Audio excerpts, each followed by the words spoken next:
Olá, Suzy Lemos aqui no Pode Vir para vocês, sempre, né? Hoje, a nossa convidada é a nossa querida psicóloga Letícia Alves. Qual é o assunto? Ansiedade. O que você acha disso? Frescura? Ah, não, isso é bobeira. Será? Eu não acho. É muito sério e hoje existem muitas pessoas que sofrem de ansiedade. Então, falaremos com a Letícia, que ela explica melhor. Letícia, seja muito bem-vinda, querida, Muito aqui conosco. obrigada. Eu que agradeço sempre a sua presença aqui conosco, né? Letícia, ansiedade, né? Fala um pouquinho da ansiedade, Letícia, porque eu já ouvi muitas pessoas. Ah, isso é bobeira. Isso não é nada. Isso não sei o quê. Até o dia que essa pessoa que diz isso vê numa crise de ansiedade, né? Aí ela muda o conceito, eu estou errada. Não, tá certíssima. Ansiedade, na verdade, a gente tem dois tipos de ansiedade. Tem ansiedade que é natural, que é normal a gente sentir. Por exemplo, é normal você ficar ansiosa antes de uma entrevista de trabalho, antes de um encontro importante, né? Aquelas borboletas no estômago, aquela taquicardia, Nossa. aquela coisa gostosa que dá. Isso é natural, é um Sim. tipo de ansiedade. Alguma situação que te cause dúvida, que te cause expectativa, que te cause medo, você vai ficar ansiosa, né? A ansiedade é uma resposta do nosso organismo para nos defender de supostas ameaças, né? De desafios, para fazer com que a gente enfrente aqueles desafios ou fuja. Então, essa é uma ansiedade natural, uma ansiedade normal. Qual é o problema, né? Quando essa ansiedade, esses sintomas ansiosos, eles começam a invadir outras áreas da nossa vida. Eles aumentam, não sei se é essa a palavra correta. Não, eles começam a invadir outras áreas mesmo. Por exemplo, em situações que não são ameaças reais. Vou dar um exemplo. Ah, ok. Se você está ali atravessando uma rua, de repente vira um carro que quase te atropela, você vai levar um susto, você vai sentir taquicardia, vai dar sudorese nas mãos, você vai ter tremores, mas aquela situação vai passar, você não morreu, não aconteceu nada, vão passar os sintomas também. E, claro, tem os sintomas físicos, né, que são esses que eu citei, alguns, e também os sintomas psicológicos. Você vai ter medo, vai achar que você vai morrer, que você pode ser atropelada, vai desencadear uma série de preocupações. E isto é uma ansiedade normal. Qual é o problema? Quando você passa a ter ansiedade, passa a ter esses sintomas em qualquer área da sua vida. Por exemplo, você tem um problema com o teu chefe no trabalho. Aí, um dia antes, quando você começa a se preparar para aquele trabalho, você já começa a sentir taquicardia, a sentir aquele suor nas mãos, a ficar enjoada, a não querer ir para o trabalho mais, porque você não está conseguindo lidar com aquela situação da maneira que deveria e está te causando uma questão física, uma questão psicológica, um medo, uma série de questionamentos. Né? Vem uma série de pensamentos negativos a respeito do seu trabalho e aquilo. Qual é a reação normal da pessoa? Ela não vai querer ir. Ela vai querer evitar aquela situação. Então, esta é uma área que já está dentro dos prejuízos da ansiedade, porque a pessoa começa a evitar contatos sociais, começa a evitar trabalho, começa a evitar outras situações que ela sinta medo.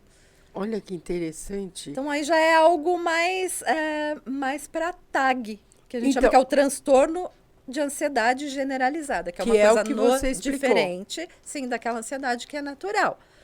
Então, o que é isso, né? A TAG, que é o transtorno de ansiedade generalizada, é algo diferente. É a pessoa que é ansiosa, ela já tem um pensamento meio catastrófico, ela já acha que vai dar tudo errado, ela já acorda com aquela sensação, eu estou sentindo uma apreensão, vai dar alguma coisa errada, mas eu não sei o que é, né? E ela tem uma preocupação com tudo exacerbada. É uma preocupação muito maior do que seria normal para aquela situação. Né? Uma das questões é, por exemplo, esse o chefe, ela tem uma preocupação muito grande, mas aquilo não está ameaçando de fato a vida dela, o bem-estar dela, né? É só que ela não está conseguindo lidar da maneira que seria o mais adequado.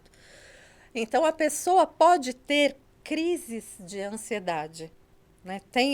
Para ser diagnosticada a TAG, como eu estava dizendo, é necessário que ela tenha essa preocupação por pelo menos 6 meses. Essa preocupação exagerada, esse medo do futuro, esse olhar lá na frente, esse pensamento negativo, não vai dar alguma coisa errada, eu vou naquela festa, todo mundo vai olhar para mim, eu vou tropeçar, e se eu não conseguir, se eu não passar na prova, se eu não passar na entrevista de emprego? São dizer, esse tipo de pensamentos que a pessoa tem recorrente. Ela coloca num contexto geral da vida. Tudo tá bagunçado. Às vezes no contexto geral, às vezes em algum contexto específico. Tá, né? determinando. Os transtornos de ansiedade são vários. Né? Dentre eles, o TOC, que é o transtorno obsessivo compulsivo, é um transtorno de ansiedade. A TEPT, que a gente chama que é o transtorno de estresse pós-traumático, é um transtorno de ansiedade. A TAG é o mais comum, que é a ansiedade generalizada, tem as fobias específicas. Então, tem alguns transtornos que estão dentro desse conjunto, que são os transtornos ansiosos. Né? Aqui a gente está falando da TAG, que é o transtorno de ansiedade generalizada. Para ser diagnosticado, a pessoa precisa apresentar essa preocupação exacerbada com tudo, né, esses pensamentos acelerados por pelo menos 6 meses, e em conjunto com alguns outros sintomas. Que seriam? Por exemplo, inquietação. A pessoa não consegue ficar parada, é como se ela tivesse um motorzinho dentro dela ali, que ela precisa sempre estar fazendo alguma coisa. Isso é um dos sintomas. Outra coisa, um cansaço. Um cansaço mesmo que a pessoa não tenha feito nenhum esforço físico. É um cansaço que pode ser físico, que pode ser mental também, né? Um esgotamento. A pessoa às vezes já acorda cansada. Uma tensão muscular, ela vai percebendo que ela sempre está com os músculos meio tensos. Começa a ter dores. É comum a pessoa ter a coluna saindo do lugar algumas vezes. Dores, ranger dos dentes, né? O bruxismo que a gente fala. Então, começa a perceber tensão pelo corpo e começa a desencadear algumas dores. O sono perturbado é um outro sintoma muito importante, que pode ser ou um atraso, né, no sono, a pessoa deita e não consegue dormir, porque está ali com os pensamentos acelerados, pensando uma série de coisas, não consegue relaxar para pegar no sono, ou pode simplesmente ter uma noite de sono contínua e acordar no dia seguinte super cansada, como se não tivesse dormido. Esse é um outro sintoma, ou ter o sono mesmo entrecortado. Ali acontece vários casos que as pessoas acordam no meio da noite e não conseguem dormir de novo, porque aí os pensamentos começam. Então, isso é um outro sintoma. Outra coisa, falta de concentração. A pessoa não consegue se concentrar, não consegue focar. Então, ela passa a ter prejuízos, por exemplo, na vida profissional dela, nos relacionamentos, porque ela está ali, mas ela está dispersa, com a cabeça, né? em vários lugares. É como se pulverizasse a atenção dela. Ela não consegue focar numa coisa. Então, esse é um outro sintoma. Então, para que seja diagnosticada a TAG, é necessário que ela apresente essa preocupação exacerbada por pelo menos 6 meses, em conjunto com pelo menos 3 desses sintomas. Se a pessoa apresenta algum pelo menos 3 desses sintomas, mais essa preocupação, essa postura em relação à vida super preocupada, super tensa, ela pode ter TAG. Olha que interessante. Inclusive, Letícia, em um momento de alguns dias atrás, eu conheci uma mãe, né, que até conversando comigo, ela disse que a filha, ela nunca tinha visto, e a filha dela teve uma crise de ansiedade dentro do supermercado. Ela disse, Letícia, que a menina começou a tremer e desmaiou. Do nada, no meio do supermercado, saiu do supermercado com ambulância, chamaram a ambulância. Sim. E foi para o hospital. Quer dizer, não é brincadeira, né? Ninguém faz isso de farra. Não. E uma das coisas que podem piorar muito a situação é a pessoa virar para quem está tendo a crise naquele momento e falar, não, isso não é nada. Olha aí, você não tá passando por nenhuma situação de perigo, é trazer ela para o racional, porque ela não consegue controlar aquilo. Se ela não está passando por isso porque ela quer. Exato. Ela está, vamos dizer, em outra situação. Ela não tem como raciocinar. E ela não tem como controlar, não tem como parar e pensar, eu realmente não estou sofrendo nenhuma ameaça. Eu acho que fica meio impossível isso. Não, isso traz sentimentos também de ineficiência, porque ela acaba se sentindo meio julgada ali. né? Poxa, a pessoa não está acreditando em mim, que eu estou sentindo isso, né? Estou sendo desacreditada. Traz sentimentos que não são agradáveis e no momento de crise pode agravar. O que seria o ideal, né, de quem está do lado? Primeira coisa é manter a própria calma. Né? Se a pessoa fica nervosa, ela não vai conseguir passar a segurança, passar a calma, né? Porque a pessoa que está em crise, ela precisa ser acalmada, mas não no sentido de, olha, fica calma. Não adianta você falar para ela ficar calma, que ela não vai conseguir. Né? O que seria o ideal? Primeiro, a pessoa manter a calma. Segunda coisa, né? O que eu estou falando aqui, pontuar, que é deixar bem claro, é quando a pessoa já tem uma suspeita, um diagnóstico de um quadro de ansiedade, algo que já está sendo investigado, porque é muito importante, antes de qualquer coisa, se descartar o lado físico. Sim. Né? Porque são sintomas, às vezes, parecidos com um infarto, parecido com outras coisas que é legal investigar. Quando a pessoa já sabe, né, que está sendo investigado, que tem aquele quadro ansioso, que ela já está, por exemplo, mais informada da situação, já passou por um médico, ok. Qual é a orientação para quem está do lado? Como eu disse, primeiro manter a calma, não pedir calma para a pessoa, isso é muito importante. Segunda coisa, tá num local público, procura um local assim mais reservado, mais calmo, onde não tenha muitas pessoas em volta, pessoas olhando, né? Procura, mas sugere, né? Olha, vamos ali para um lugar mais calmo, vamos lá para fora, vem comigo, né? Vamos sair um pouco daqui dessa agitação. Isso é uma proposta boa. Outra coisa, saber, quem está do lado tem que saber que dos sintomas, tem que se informar a respeito, né? Tem que saber que essa crise passa. Ela vai passar. Né? Ela dura ali, dependendo da situação, de 10, no máximo 30 minutos, mas ela vai passar. É só que quem está ali do outro lado esperando passar deve ser uma agonia terrível. Por isso tem que se informar com relação às crises de ansiedade, saber que vai passar, tá ali como aquela força, aquela calma para a pessoa. Né? E não ficar perguntando, o que você está sentindo? Você está sentindo isso? Você está sentindo aquilo? Porque o que acontece? Quem está na crise, ela está hiperfocada nos sintomas que ela está tendo ali, principalmente os físicos. Então, ela está ali naquela crise, nossa, meu coração vai tá acelerado, nossa, eu estou suando, eu estou enjoando. Ela não consegue sair daquele mundinho, daquela tensão. Então, o que é mais interessante nesse caso? Tirar esse foco da pessoa. Né? Primeira coisa, acalmar, falar, olha, você quer que eu fique aqui com você? Eu estou aqui, eu posso fazer alguma coisa? Eu estou aqui para você. Vamos lá para um lugar mais calmo, né? Estou aqui. Tirar o foco dela, né, dos sintomas internos. Para isso, a gente sugere alguns exercícios que a pessoa pode fazer. Respira comigo. Vamos junto. Respira no meu ritmo. Quando eu inspirar, você inspira. Quando eu soltar, você solta. Né? Existe uma respiração que a gente faz desacelerada, que você inspira, por exemplo, em 4 tempos. 1, 2, 3, 4. E solta no dobro, em 8. 1, 2, 3, 4, 5, 6, 7, 8. Por que isso?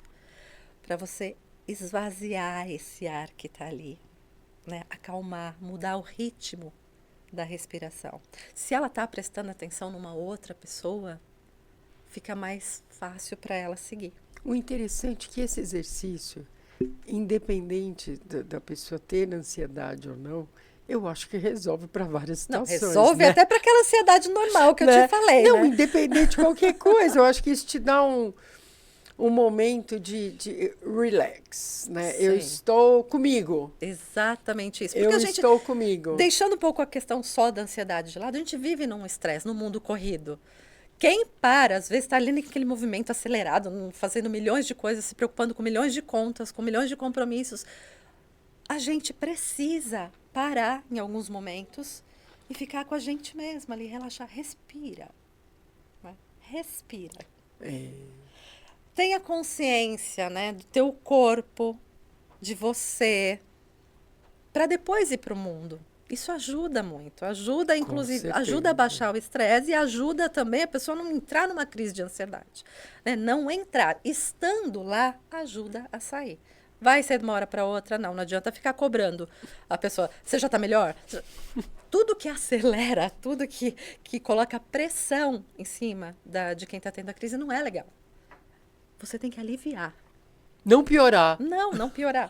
Né? Aliviar. Essa questão da respiração é uma ideia que a pessoa pode acontecer. Outra coisa, estava no supermercado, né? Essa mãe, por exemplo. E do nada, tá? Começou do nada, não houve, assim, nada que pudesse ocasionar essa crise. Assim, para a mãe, pelo menos, não teve. Para a mãe. Precisa ver o que estava passando na cabeça dessa filha, se ela estava preocupada com alguma questão ou não. Exato. Porque também, Suzy, existem duas coisas ali para a gente analisar.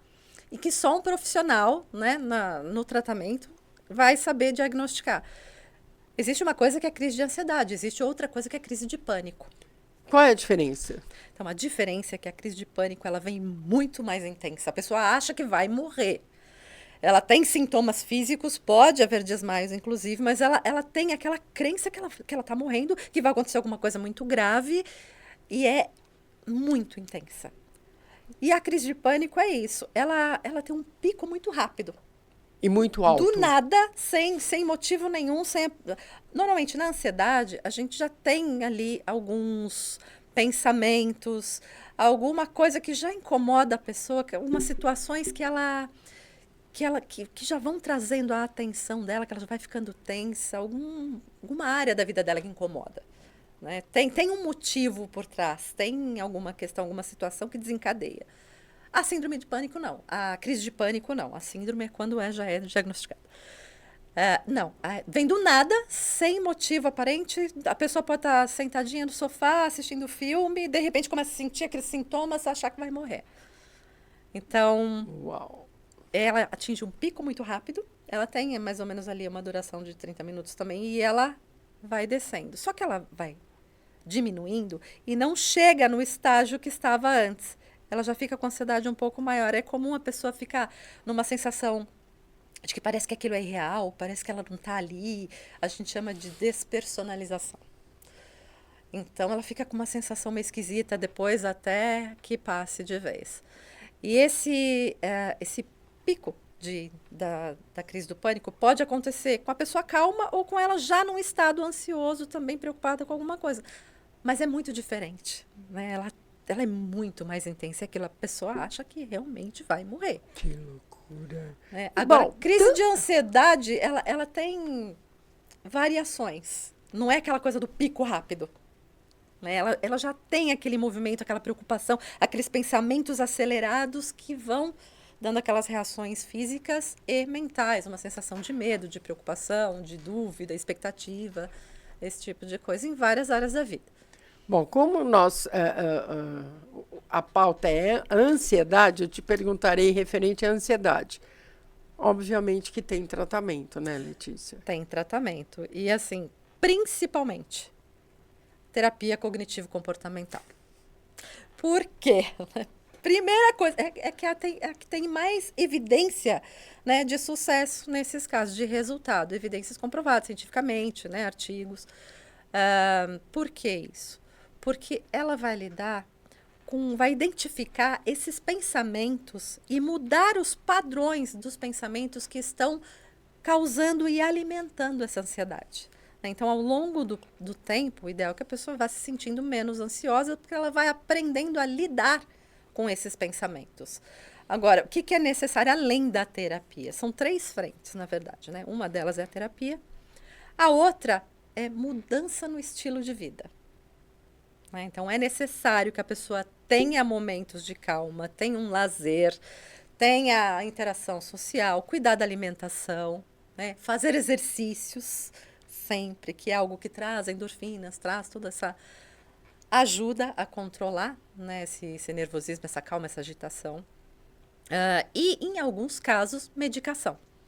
Né? Isso só a pessoa buscando tratamento é que pode verificar realmente se há necessidade de medicação ou se só com a terapia e a mudança de estilo de vida ela consegue. Agora, muito importante, ela só fazer a terapia sem a mudança no estilo de vida também não vai adiantar muito. Né? Tem que caminhar continuar, junto. tem que caminhar junto. O mais interessante é que quando eu estava conversando com a Letícia, nós estávamos num café delicioso, e a Letícia fez um comentário muito interessante. Ela falou assim: Suzy, eu caminho junto com o meu paciente, né? Eu estou ali para dar apoio. Gente, isso é muito legal, porque você cria uma confiança tão grande no profissional, porque é o teu momento, né? É um momento onde você desabafa, onde você chora, onde faz o que você quiser, porque é só você e o psicólogo, né? No caso, o psicólogo aqui com a Letícia.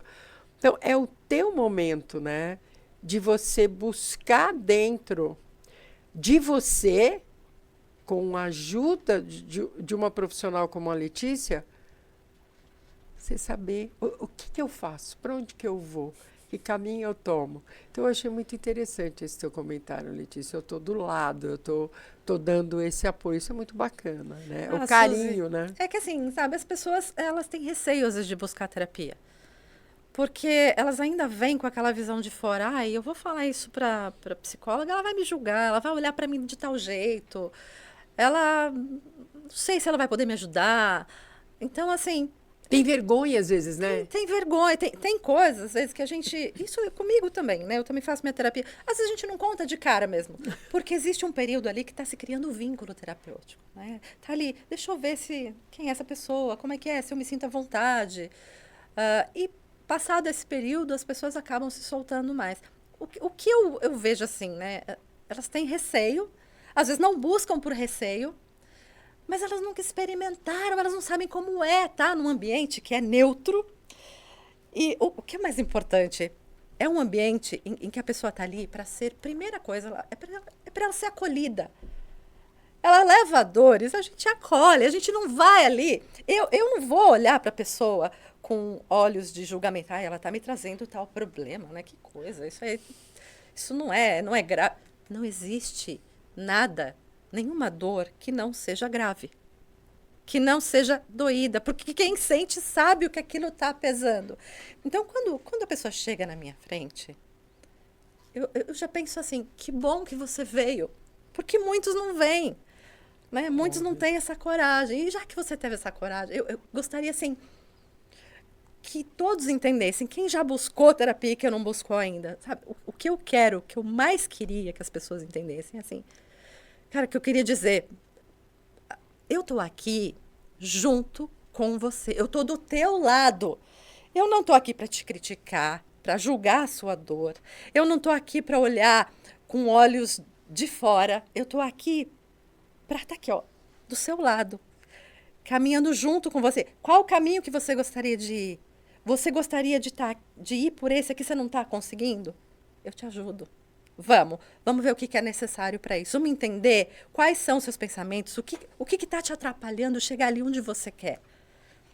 Mas é junto, sabe? Como é que eu vou te explicar? Eu procuro entrar na dor do paciente, no olhar dele, através dos valores que ele tem, não impor os meus ou fazer qualquer tipo de observação, de orientação, conselho. Primeiro, o psicólogo não dá conselho. Né? Vai tirar da pessoa ali o que ela tem, vai ajudar ela a enxergar o que ela já tem, que está ali escondidinho, a força que ela tem, o olhar, o melhor dela. Né? É difícil falar, porque eu tenho a minha maneira de sentir também. Não é porque eu sou psicóloga que eu sou um robô, que eu não me emociono com nada, que eu não sei de nada, que eu não, eu vou olhar e vou analisar a pessoa e vou falar, você está fazendo isso aqui de errado. Não é nada disso. Eu sou um ser humano que está ali preparado emocionalmente, porque eu também me preparo para não misturar as coisas. Eu me preparei com técnicas, eu estudei 5 anos, pós e etc. Eu estou aqui com as duas coisas caminhando junto e o meu coração está junto. Não é que ele está separado lá fora. Eu estou aqui para dar a mão, vem, né? É isso que eu quero. Não tenha receio, não tem receio, sabe? De buscar uma terapia, de buscar uma ajuda, de buscar um acolhimento. Não acho que você vai ser julgado, você não vai ser criticado nem julgado. Ali é o seu espaço. O espaço do consultório é um espaço neutro. É um espaço onde você pode ser quem você é. Não precisa disfarçar nada, ter receio de nada. E outra, o mais importante, eu sempre reforço isso. Ali, o que é dito ali, não sai dali. Existe a lei do sigilo. Então, você está seguro. Né? Você só precisa confiar no profissional que está ali te atendendo, que está ali te acolhendo. É isso.